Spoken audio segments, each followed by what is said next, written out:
ওঠ ওঠ ওঠ ওঠ ওঠ ও তো ওঠ, উঠবে না উঠবে না।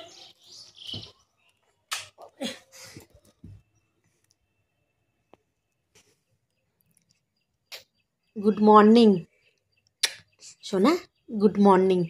ওটা উঠবে না, না এখন উঠবে না। কি বাবা, ওটা উঠবে না।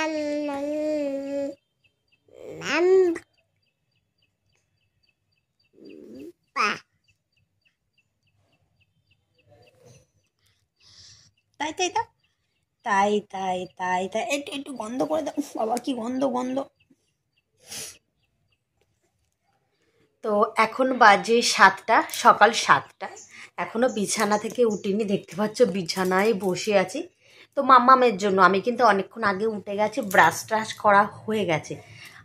ওর পাপা অনেকক্ষণ চলে গেছে, মানে ভোর 4টের সময় নিচে গেছে। যেহেতু আজকে বাবার মা গেছে ডাক্তার দেখাতে, মায়ের কটা চেক আপ আছে, রক্ত পরীক্ষা আছে, আর কী কমে আছে না, তার জন্য মা সকাল সকাল গেছে, তাড়াতাড়ি চলে আসবে, তার জন্য ওই জন্য অরিন্দম ভোর 4টের সময় নিচে গেছে। ডাকছো? হ্যাঁ চলো, কবিতা দিদুন ডাকছে, চলো চলো, কবিতা দিদুন ডাকছে। তো তার জন্য চলো, বাবা মা ডাক্তারখানা যাবে বলে তাড়াতাড়ি চলে গেছে।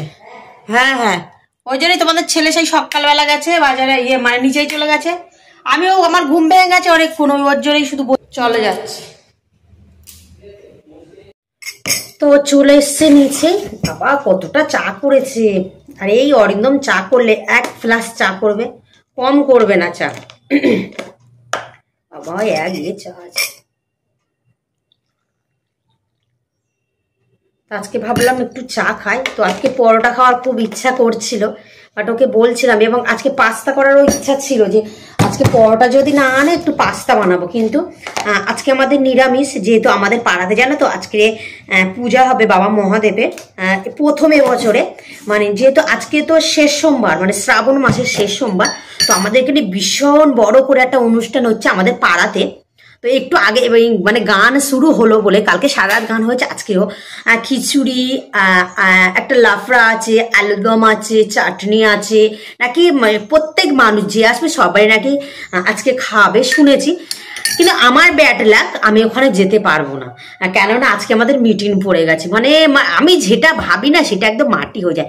ভেবেছিলাম আজকে একটু বাবার মাথায় স্নান ট্রাং করে লাল সাদা শাড়ি পরে গিয়ে মাথায় একটু জল ঢেলবো, কিন্তু এই যে আর বাড়িতেও তো কেউ নেই, আমাকে রান্না বসিয়ে দিয়েছি। আর আজকে নিরামিষ, যেহেতু বাড়িতে পাড়ায় পূজা হচ্ছে, আর মাছ টাছ খাবো, মাছ টাছ ফ্রিজে রয়েছে, কিন্তু মাছ আমি রান্না করছি না। আজকে পটল আলু সয়াবিনই তরকারি করছি, ডাল করছি, আর অরিন্দম বললো আলু ভাতে দিতে। তবে ভাত আর ডালটা এক পাশে বসিয়ে দিয়েছি, আর এই চা খাচ্ছি। চাটা খেয়ে এখনো বিছানা তুলিনি, চলে এসছি, এসে মাম্মামকে খাইয়ে দিয়েছে, খাইয়ে মাম্মামকে নিয়ে ওর বাবা রাস্তার দিকে গেছেন। আর আমি বলি না চাটা আমি খেয়ে নি, আজকে আমার মিটিং আছে, মানে ভালো লাগে না। কালকে SMS এসছে সন্ধ্যেবেলা, মানে আজকে আবার জিরেন গাছায় যেতে হবে। জিরেন গাছায় 1:30 থেকে 3টে পর্যন্ত মিটিং। বাসন্তী কাকিমারে ফোন করছি, বাসন্তী কাকিমা বলছে ভাগ্যিস তুই আমার ফোন করেছিস, আমি একটু SMS দেখে নিবো।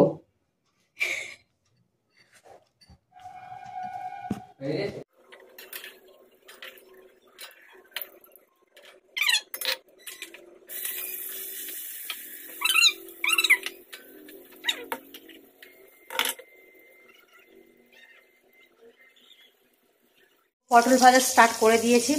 আজকে ভাবলাম সয়াবিনের তরকারি আর করবো না, সয়াবিনের তরকারি করলে না মানে খেতে চায় না, অল্প মতো খাবে। আগের দিন সয়াবিনের তরকারি ছিল, সেই ফ্রিজে রয়ে গেছে। আমি ভাবছি পটল আলু তরকারি করবো, পটল আলু তরকারি করলে না সবটা উঠে যায়। পটল আলু তরকারি করছি, আর পটল ভাজা করছি, ডাল করছি, আর ভাত করছি, আর কিছু না। আলু ভাতে দিয়েছি, তো অরিন্দম আলু ভাতে ভাত খাবে, যেহেতু আজকে সোমবার, ও বাবার মাথায় জল ঢেলবে তার জন্য।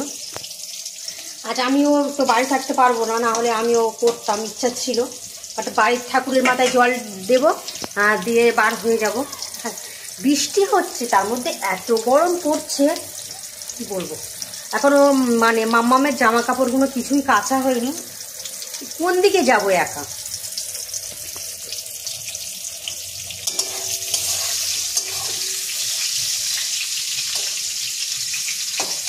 ফাইনালি রেডি হয়ে গেলাম বাবা। মানে সকাল থেকে মানে দৌড়ে দৌড়ে কাজ করছি, যেহেতু মা থাকলে একটু হেল্প হতো, যদি সবজিগুলো কেটে দিত, মা ছিল না, তার জন্য আরও চাপের কাজ হয়ে গেছে। তো চলো আমি রেডি হয়ে গেছি, পেয়ারা খাওয়ার টাইম পাচ্ছি না, তা কী করে খেতে খেতে বার হবো। এখন কটা বাজে সেটা আগে দেখি, যেহেতু আজকে একটু তাড়াতাড়ি বার হবো, কেননা বলছি 12:16। আর আজকে অরিন্দম বাড়ি নেই, অরিন্দম বাড়ি থাকলে আমাকে একটু দিয়ে আসতো, বাট ও আজকে নেই, তো ও একটা কাজে বার হয়েছে, তো তার জন্য আমাকে গাড়ির জন্য ওয়েট করতে হবে। আর আমাদের ওখানে মানে জিরেন গাছের দিকে রাস্তায় বাস আধা ঘন্টা অন্তর অন্তর আসে, বাস পাবো কি না ঠিক নেই, একটু ওয়েট করবো বাসের জন্য, যেহেতু বাসে না 10 টাকা করে নেয়, আর অটোতে গেলে 20 টাকা করে নেয়। তাহলে বলো 20 40 টাকা অটোতে, আর বাসে হলে 10টা 10 20 টাকা। তাহলে আমার অটোর জন্য যদি একটু ওয়েট করতে হয়, যদি ওয়েট করবো, তো তার জন্য একটু তাড়াতাড়ি বার হচ্ছি। দেখা যাক আধ ঘন্টা মতো ওয়েট করবো, না হলে বার হয়ে যাবো। তো চলো, যেহেতু এই মিটিংয়ে আমি ট্রেনে 2বার যাচ্ছি, কী হয় না হয় খুব টেনশানে আছে। আগেবারও গেছি, কোনো চাপের না, জাস্ট কিছু তোমাকে একটু পরামর্শ দেবে, যেহেতু এখন তো চারদিকে ডেঙ্গু ডেঙ্গু করে পাগল হয়ে যাচ্ছে, তো ডেঙ্গুর জন্য কিছু পরামর্শ দেবে। আর গর্ভবতী মায়ের জন্য বোধহয় কিছু একটা হবে। দাও পিয়াটা খেয়ে নি আগে, তাই পার না।